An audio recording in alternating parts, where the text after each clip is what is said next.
Senator Peiza. Thank you, sir.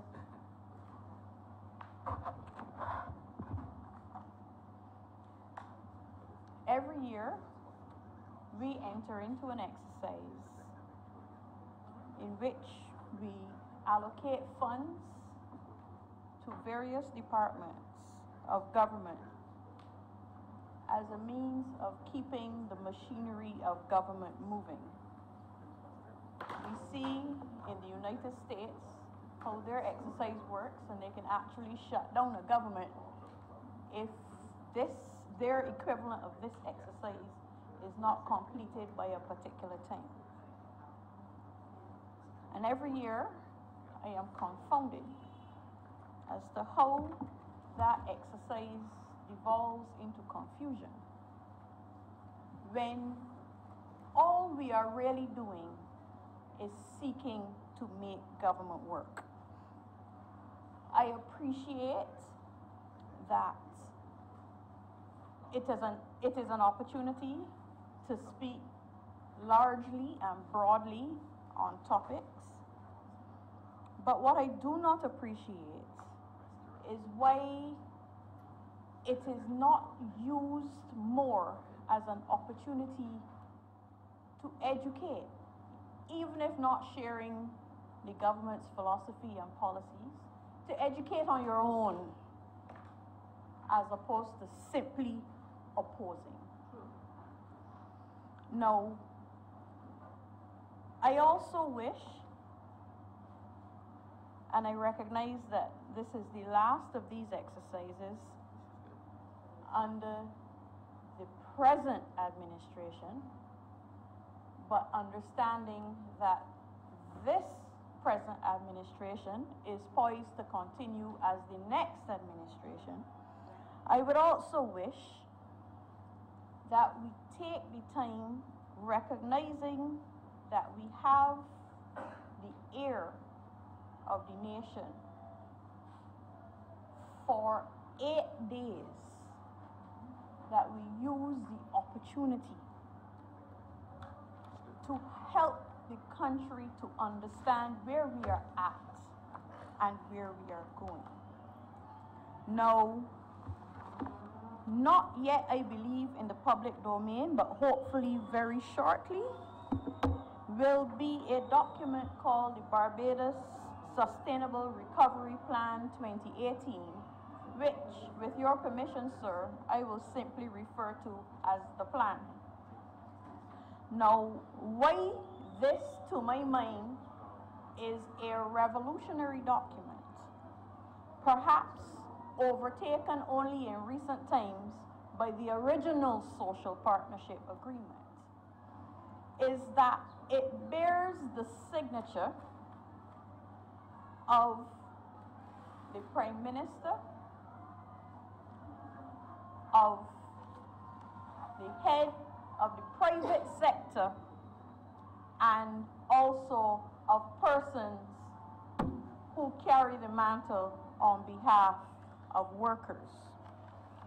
Now, a lot was made about a little paragraph, I beg your pardon, a little sentence that Charles Herbert, chairman of the Barbados Private Sector Association, had in his foreword. But I wish to draw attention to his introduction and his conclusion.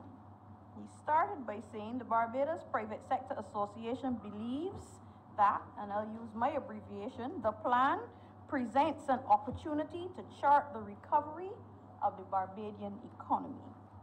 And he concludes, it's very short, this document presents an improvement in the collaboration of the social partners which we should strive to further develop and build on in the future.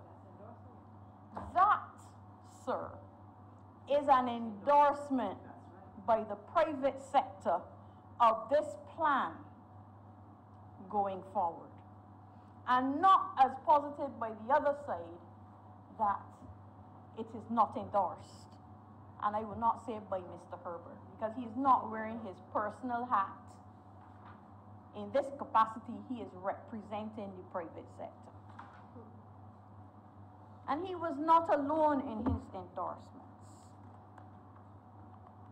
Mr. Cedric Murrow concluded, the Congress believes, and that is the Congress of Trade Unions and Staff Associations of Barbados, called CITUSAB. The Congress believes that the formulation and implementation of the plan will strengthen the collaborative mechanisms of the Barbados Social Partnership model. On behalf of the Barbados Workers Union, which is no longer a part of CITUSAB, Ms. Toni Moore, General Secretary, concluded, I beg your pardon, let me start with her introduction. The Barbados Workers Union recognizes that the Barbados Sustainable Recovery Plan is indicative of a major effort which everyone in the country has to make to assist our country to move on to a meaningful recovery path. And in conclusion, she states, the BWU undertakes openly and in good faith to participate in those parts of the plan where it can render meaningful assistance. It is our hope that with the willingness we should all have to pull together, we will achieve the goals we have set ourselves. So, sir, what we have in this plan is a roadmap that all of the agencies in Barbados that formed the social partnership back in the 1990s, which has been amended over time, and I suppose we will call this number, I believe we are at 6 now? We're drafting 7. Right. This will assist in drafting number 7, because we have not just an idea, solidity in this document as to where Barbados needs to go. Now, in the context of the estimates, this is important because, of course, the plans have to be funded. So therefore, there is a marrying of the two documents, even though they do not necessarily relate to one another.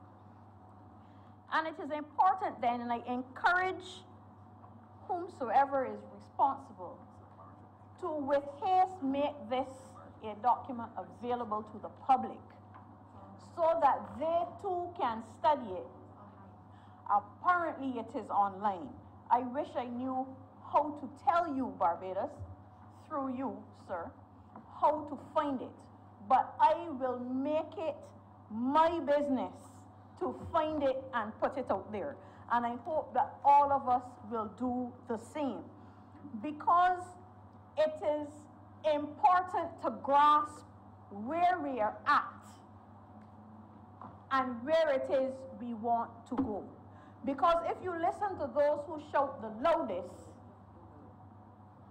you would get the impression that we have been wallowing in mud and self-pity and have done nothing to progress this country. Nothing can be further from the truth.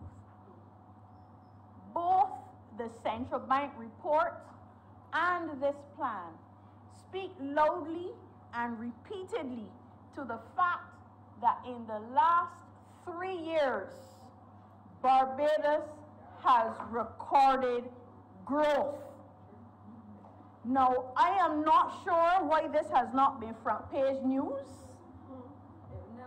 I will not impute anything other than righteousness,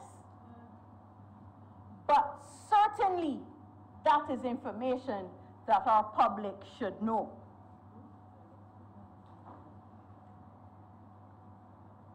At the end of 2007, Barbados' GDP grew by 1.8%.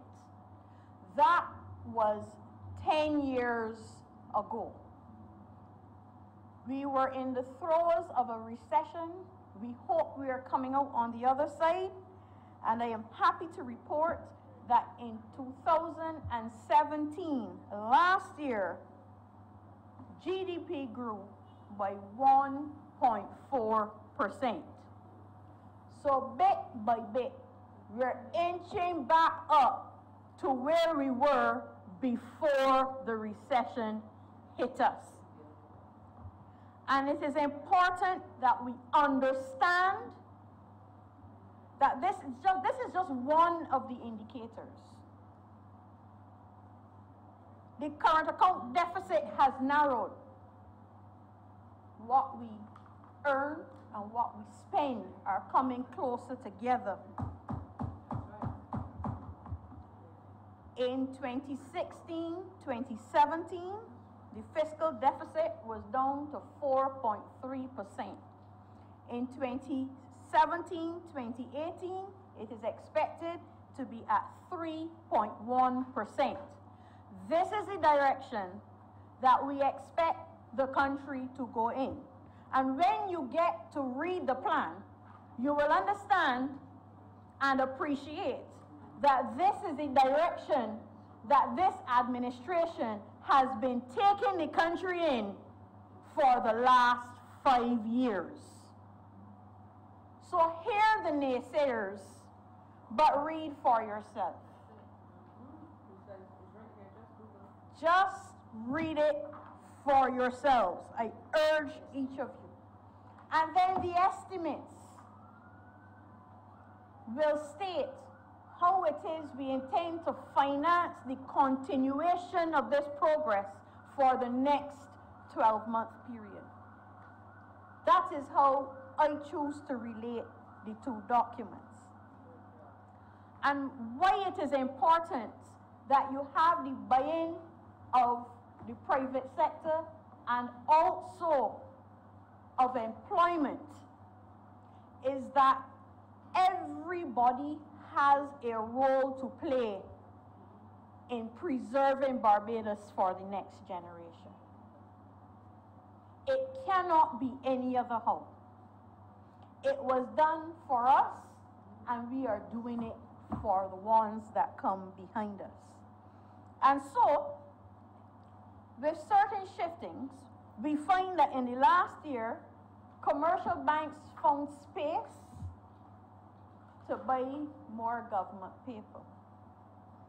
That meant that government did not have to go to the NIS to borrow in the way that it used to. This is something that, despite the fact that other administrations did it too, they find it fit to criticize this administration for doing. But we need to be clear that if everybody is to chip in order to get Barbados where it is, then that investment fund also had a role to play in moving Barbados forward, especially in a vacuum of our own indigenous bank that we know would have a vested interest in supporting Barbados' stability. And so we have had some economic growth over the last 3 years, and guess what? We are expected to have growth again at the end of this financial period.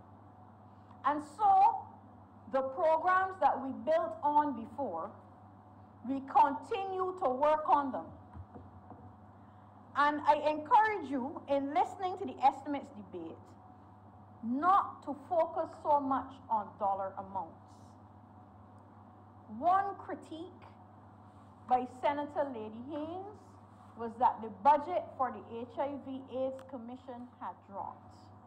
But when I did my research, I recognized that the budget for the last financial period had also been reduced. And still, the HIV/AIDS Commission managed to fulfill its mandate. Reason being that they were forced, like every other government agency, to apply economies of scale and to look for areas of wastage and plug those holes. So having less money does not mean that you get less done. I heard the same critique leveled at the Queen Elizabeth Hospital by Senator Walcott. And he asked, how is it that you are going to fund the shortfall? The answer will not appear in the estimates, but the answer has been well known in Barbados. We all know that Rihanna, through her foundation, donates to the Queen Elizabeth Hospital. And I am happy to say that Rihanna is not the only one who donates to the hospital. And it runs from large donations like the Maria Holder Memorial Trust Fund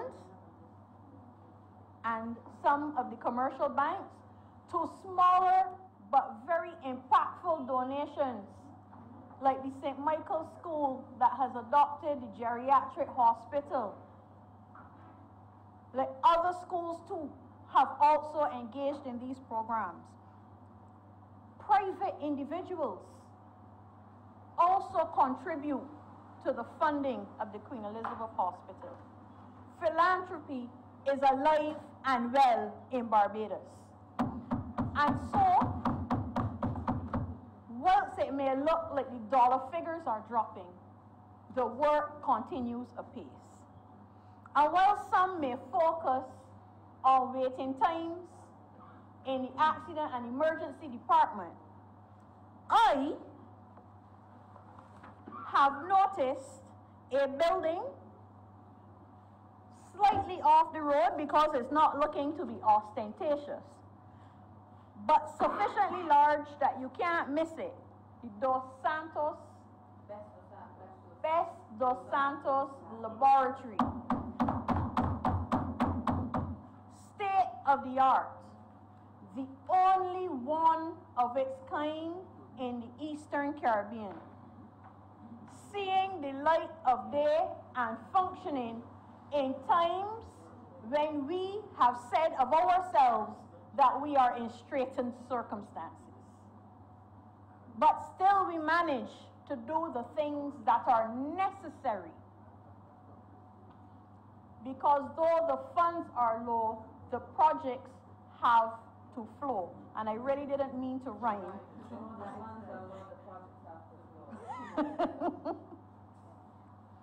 But we have to understand that we need to pat ourselves on the back for our triumphs. If we continually reflect on the things that have not worked so well, we will fool ourselves into believing that nothing has worked at all. And there are some who would have you believe such. But you can see for yourselves the things that are progressing.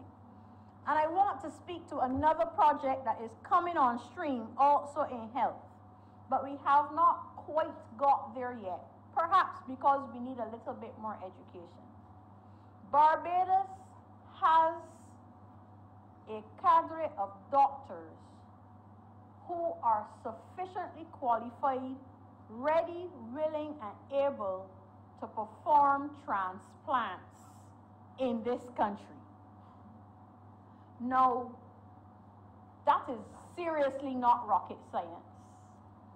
Transplants, we hear about them, we see them, they've been doing them on animals, but in Barbados, we have a high percentage of persons who are renal patients. And I'll just pick out kidney. They're willing to do other types of transplant too, but I will just speak to kidney transplants.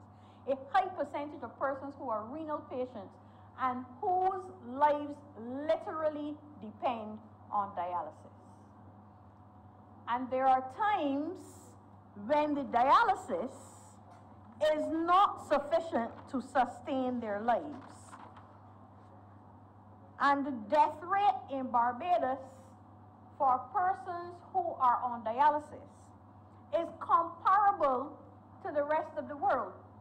In Australia, it is 17%. In the United States, it is 23%. In Barbados, it is 20%. But when you understand that the death rate with transplant patients is 2%, you will understand why this is a program that excites this administration. because it keeps our people alive and well. And so, funding for this program has been found. What we need now are donors, because God knows we have recipients. Way too many recipients. So I urge Barbadians to get on board. Right now, for us to have the program running, we would have to import in organs. But a kidney transplant is so run-of-the-mill these days that I am urging Barbadians who are healthy enough, who qualify, who have the correct blood type, because it really is a checklist that you have to go through. It is not just turn up at the QEH and say you have a spare kidney to give. There's a whole lot more that you have to do in order to donate that kidney. But lives will be saved. And these are the kind of things that you do in straitened circumstances. You look for economies of scale, because we talk about dialysis, but dialysis is very expensive. It is expensive, it is required several times a week, and it is in such demand that the QEH has to outsource some of the need to private clinics. So we would be cutting down on costs if we could get transplants on stream. So funding has been made for that. And throughout the government service, I can't speak to just individual heads at this point, but throughout the service, you will also find other economies of scale. It is not going to be special to HIV/AIDS Commission or to the QEH. Most, if not all, government agencies have embarked on electronic management of their documents. That too is a cost-saving measure, because at the end of the day, you want to keep reducing that deficit. So you have to find ways to spend less. You also have to find ways to earn more. But one is not exclusive of the other. They work hand in hand. And so, this plan, and I will say it several times, this plan developed by persons representing all of Barbados.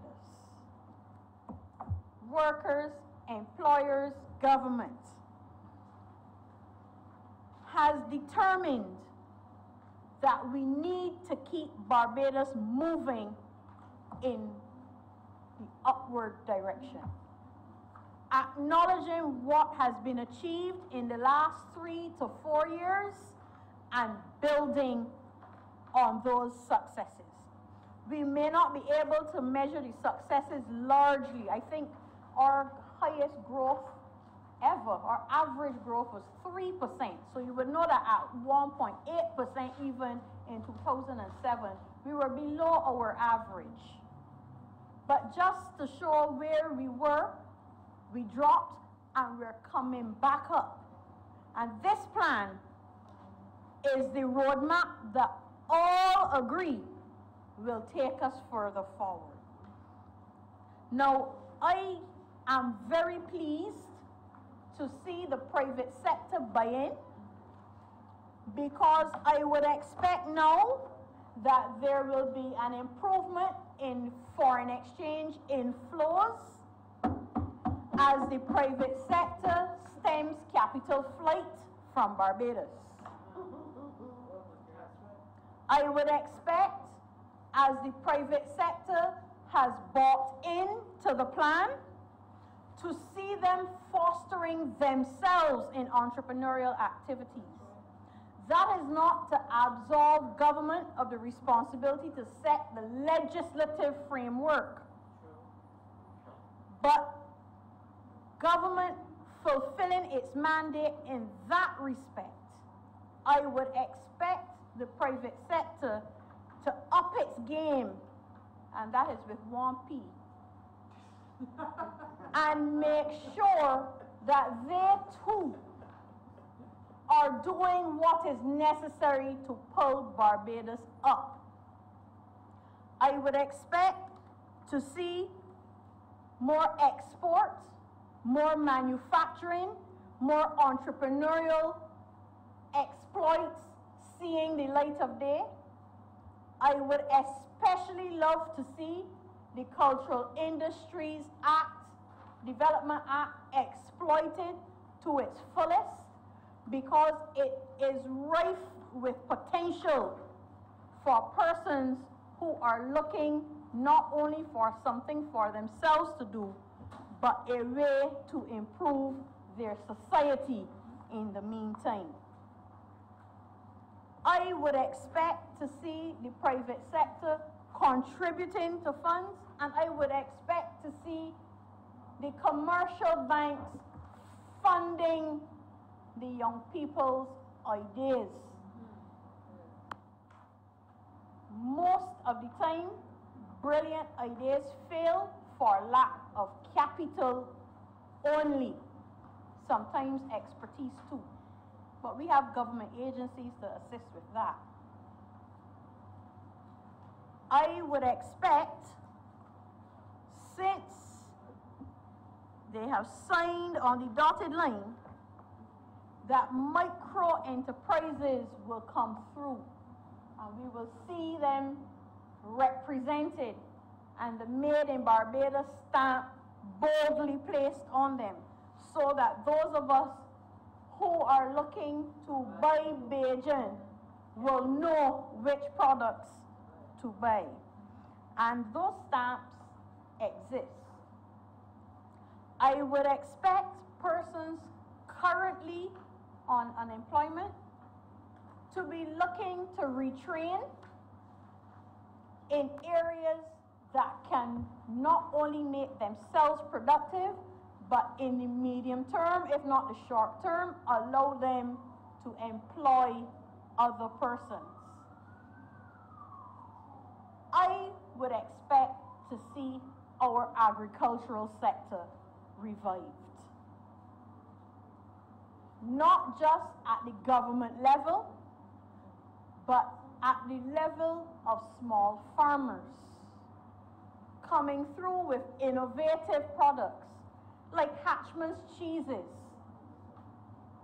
Who would have thought that cheese could be made in Barbados? Quality cheeses, and goat's cheeses, and goat's milk. Products that can be exported. The Barbadian market has been exposed to them, and they need to move into the region, and I'm thinking as far afield as internationally.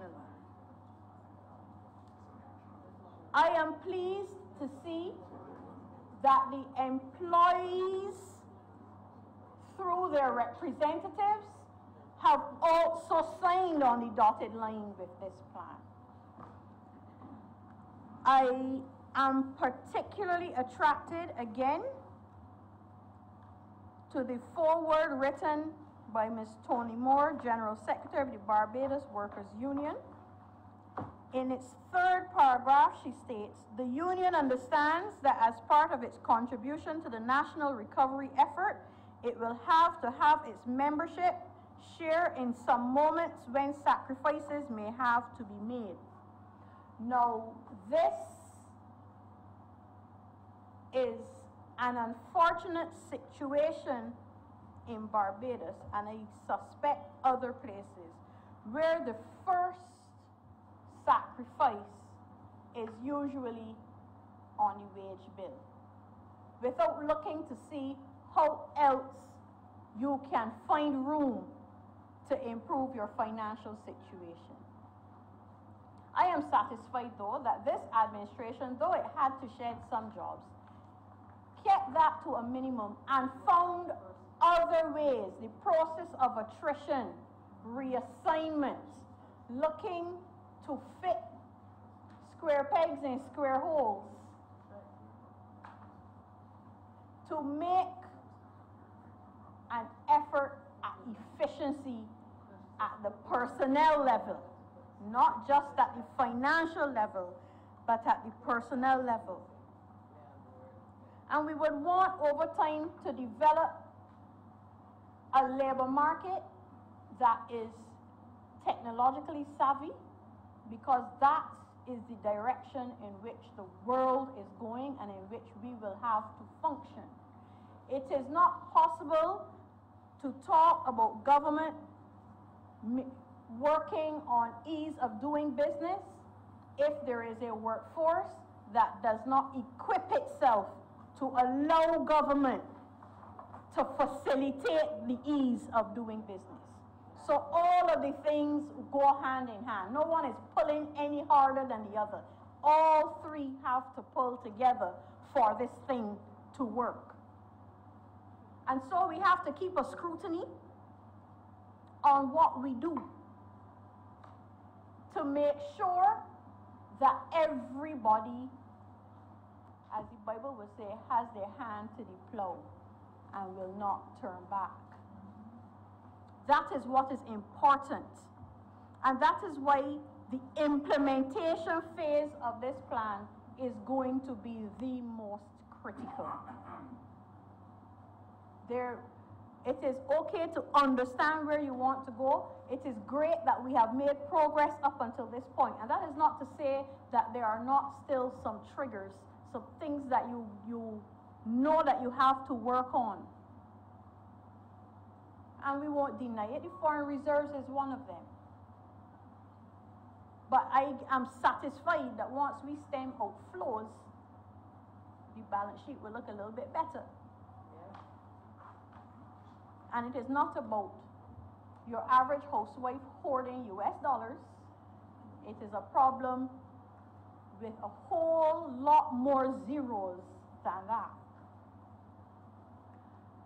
So whilst we are having growth, and while we are looking to improve the way we do things, not just ease of doing business, because that is an expression that has been snatched by the business community and has a particular meaning.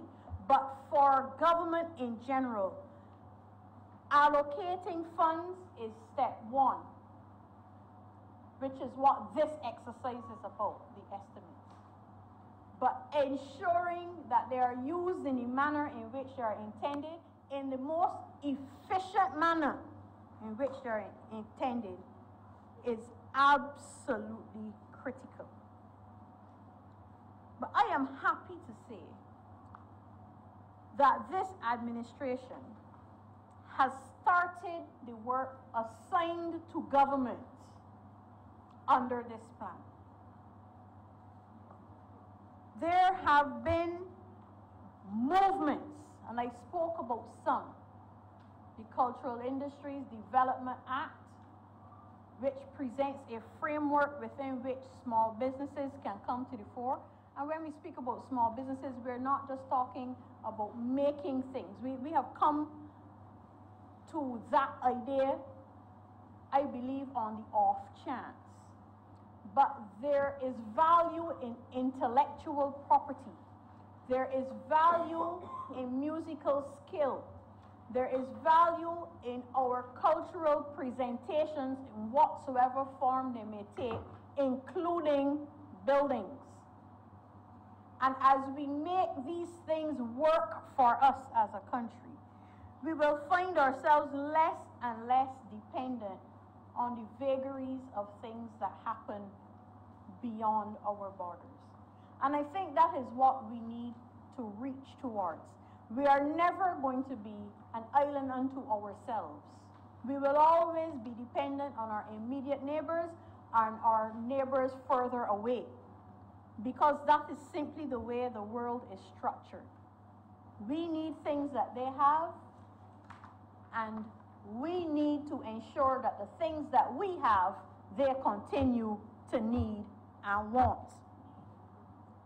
So we have to have the government, through its estimates and its programs, ensuring that we continue on the upward trajectory that we have been on so far. And while doing all of that, to ensure that our social services remain in place so that those who continue to struggle can have assistance. Now, I wish to have a few words only on our social services. And I will start with the least obvious one because people don't consider it to be a social service. But our education is perhaps only after health as our major social service. And I wish to add my kudos to the education team of the present administration, its minister and its parliamentary secretary. He's smiling, so I know he hears me, sir. Because a quiet revolution has been happening in Barbados. And I don't know whether we have taken the time to notice. First of all, I wish to state that in the face of cut budgets for every ministry, that particular ministry is probably the only one that does not come back for supplementary. Whatever funds they are given, they make it do. And I don't see any cutting of corners. I will start from the bottom and go up. Nursery education has become a phenomenon in Barbados. There was a time that you had to buy into the Montessori program and have the money to facilitate it in order for your child to benefit from early childhood education. You may or may not have attempted it at home yourself through the Scholastic series and other series, but on average, children went to daycare where they were literally cared for all day, but there was no concerted plan for moving their education forward, age appropriately. That is now mainstream through the Ministry of Education. And almost every year, if not every year, a new state-of-the-art nursery school has been built in a different catchment area of Barbados, mostly through the auspices of the Maria Holder Memorial Fund, but largely through the commitment of the officers in that ministry, because it couldn't work without the people behind the project. And our young people now of preschool age are being exposed to major learning events. And I don't mean sitting at a desk and A for apple, B for bat. I mean getting out there and learning, because children at that age learn best whilst doing. So to go to one of those institutions, because that is what they are, and observe the interactive learning is to want this for your child. And that has happened whilst the purse strings were tight and the pockets were not very deep. Our primary education has also seen a shift, and I don't know that very many people have noticed. First, social lessons have become a feature from class 1 and up through a program called Health and Family Life Education. Our children are being taught how to relate to each other, fairly similar as a subset of what we used to do in civics. I'm old enough to have done civics. But it will go a long way to shaping the citizens of tomorrow. It is continued into the secondary schools, and at each stage, there is a gradual increase in the type and depth of the information that is shared with children. And they don't just sit down and soak it up. They have projects to do to ensure that the lessons that are learned soak in through health and family life education. And then, in our primary schools, we have introduced coding. Coding, because STEM is an important and integral part of the education program under this administration. Science, technology, engineering, and maths.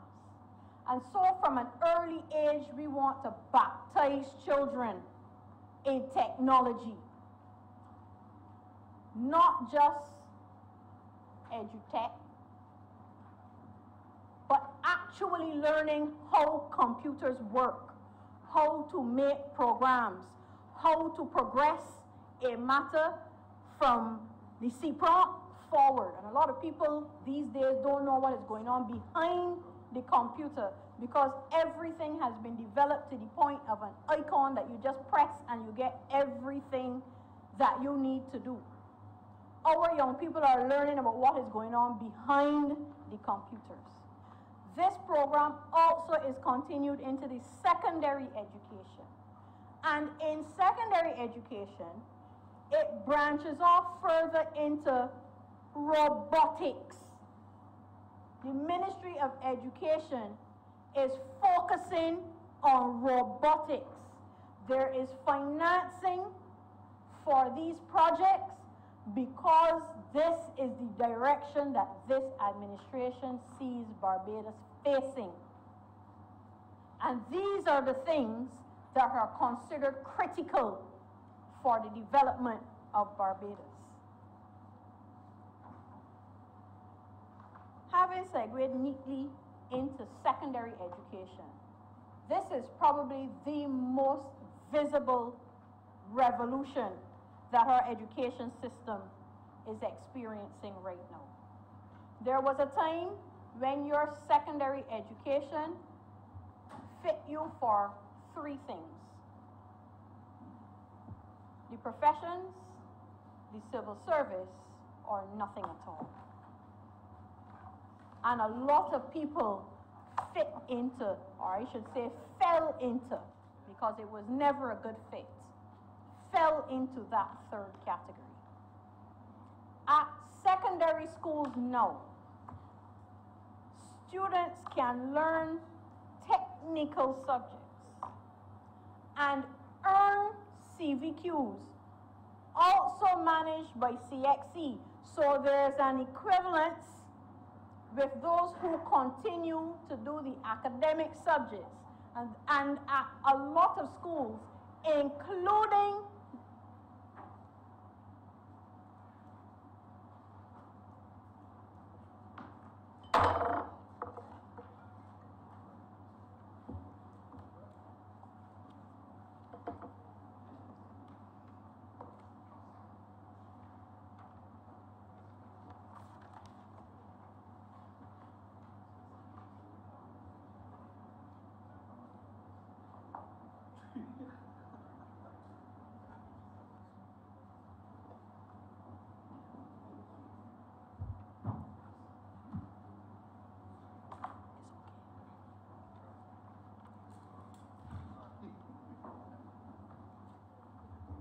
Continue, Senator Peiza.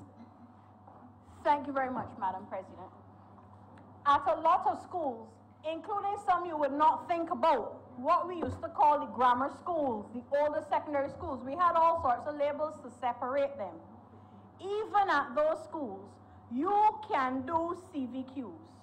Now, my daughter just left Harrison College, and she left a little too soon, because as of this year, you can do dance. Who would have thought? You need this broadening of the curriculum to ensure that everybody finds their place in society, because that has to be the aim of education. Find what your niche is and train for it. I can't fix my plumbing. I need to call a plumber. Somebody has to learn plumbing in order to fix my tap properly. We are moving Barbados to the point where the doctors and the lawyers are understood to have the same worth as the plumbers and the welders.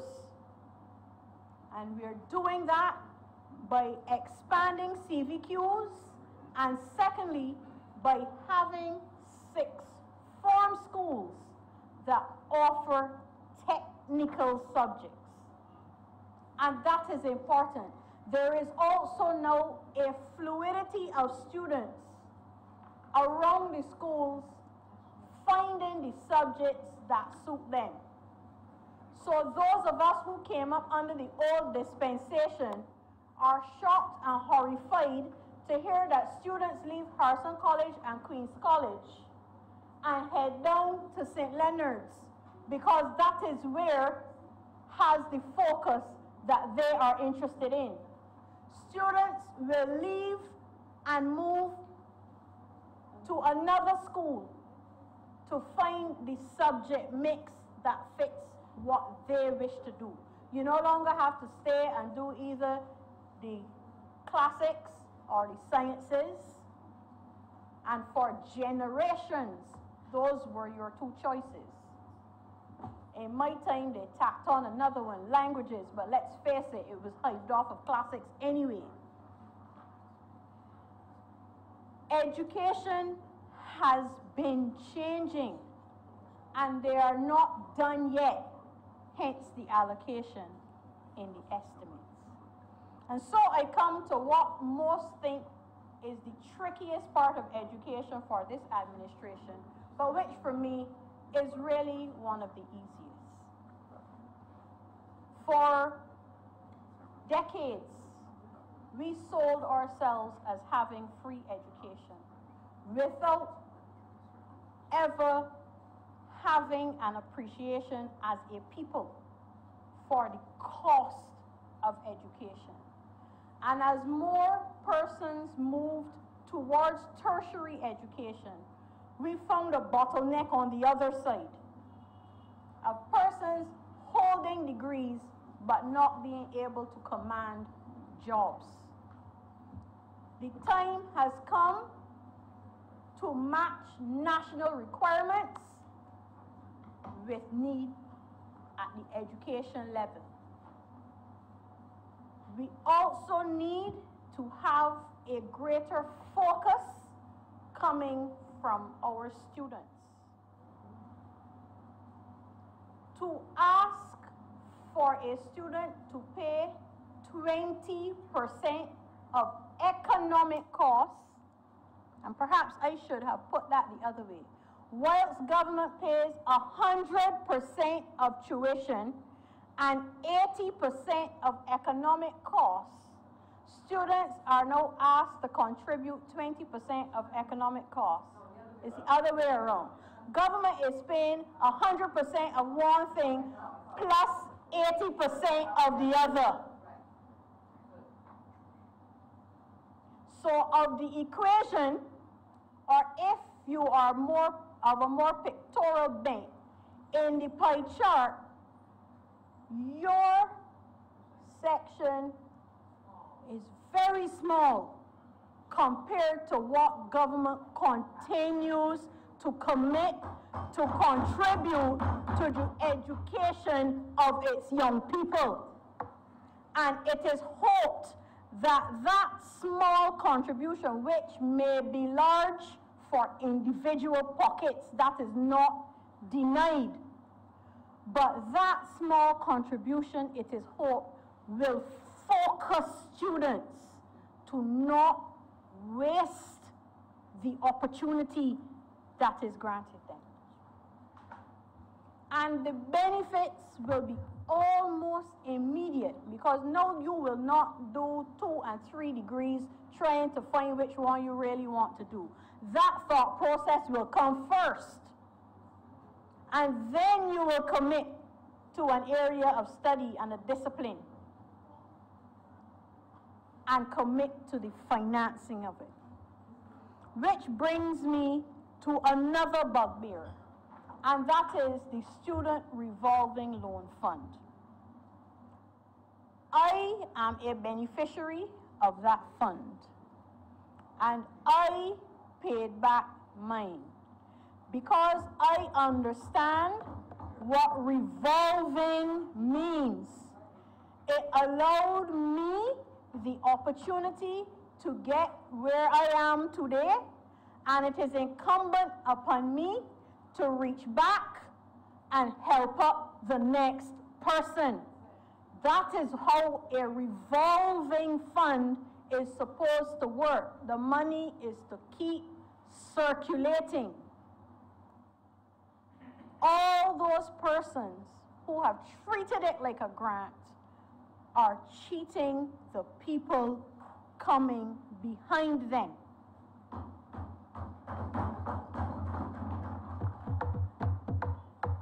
And that fund needs to function so that those, as I said just now, it may be a small piece of the overall pie, but it may be a large piece of your personal pie.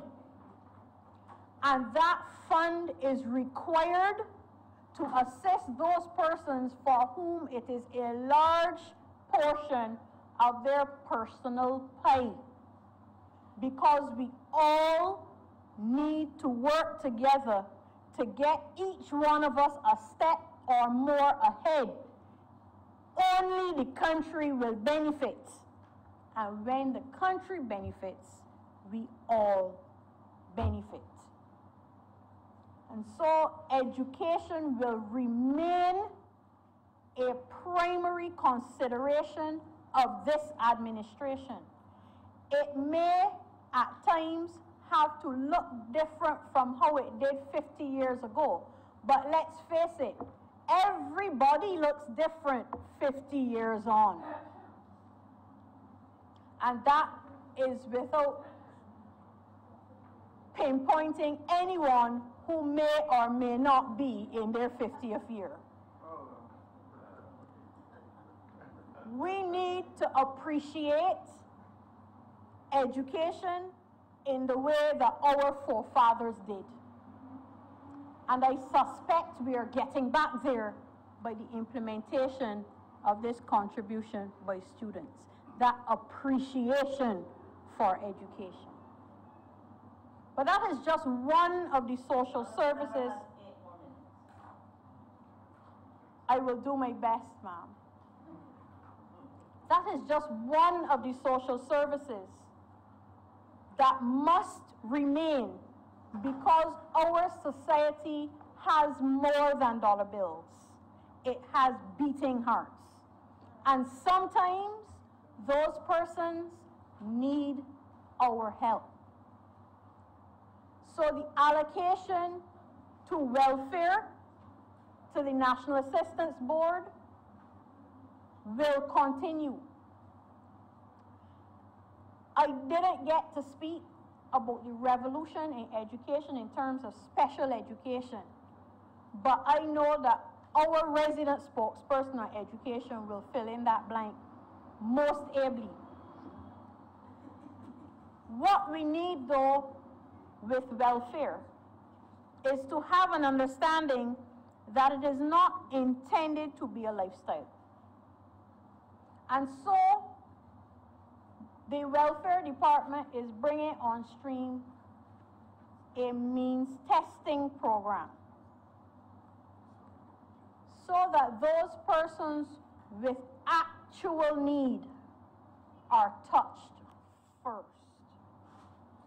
Those persons who need to be retrained have another avenue outside of the Ministry of Labor, which also has its retraining programs. The welfare department is, well, I should really say not the welfare department, but the Ministry of Social Care, Constituency Empowerment and Community Development is committed to ensuring that our social lives run as smoothly as possible. That our elderly are not neglected. And it is not just about rescuing the elderly from dire situations. Within that ministry, there's a program, I can't remember its name, but it is styled Healthy Aging. They go on hikes, they go on bus rides, they get out and about, and they socialize. The recreational program. I prefer Healthy Aging. It speaks more to what they do.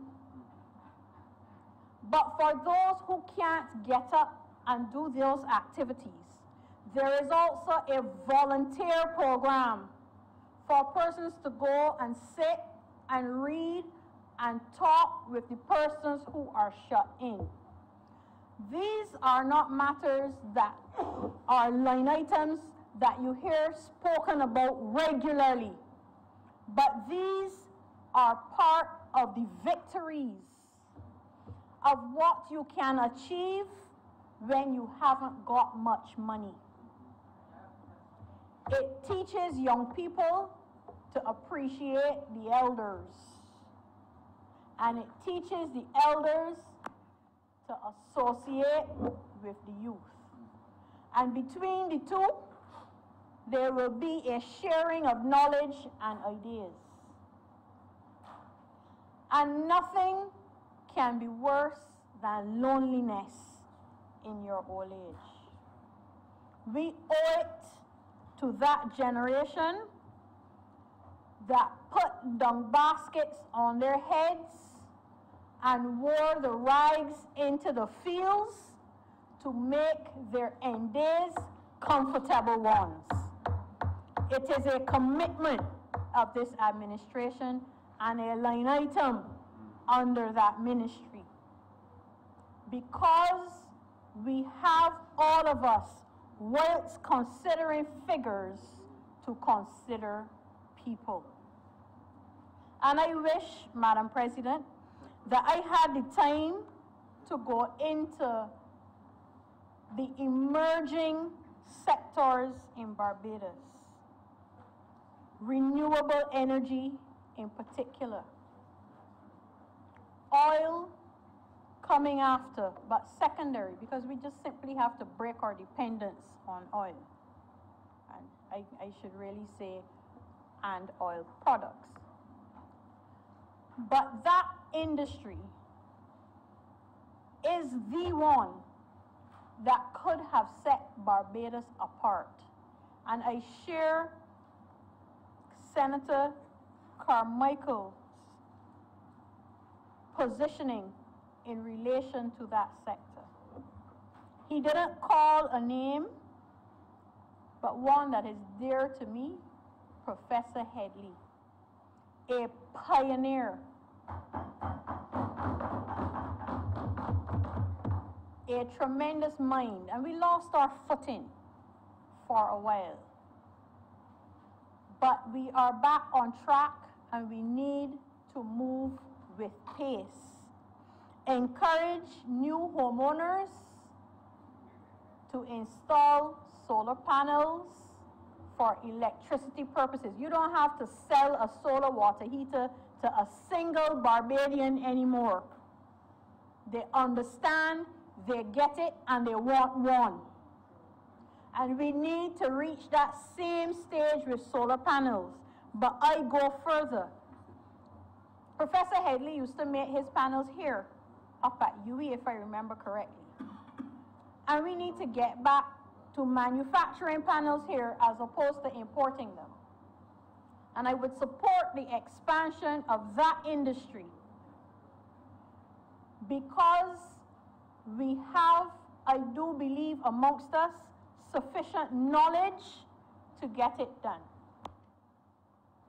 And I call upon the private sector to fund those projects, as I call upon government to put the correct framework in place to make it feasible, so that I can end where I started, by asking for all who signed this plan to pull together to help Barbados not only to recover, but to sustain that recovery and to cushion ourselves against any such eventuality in the future.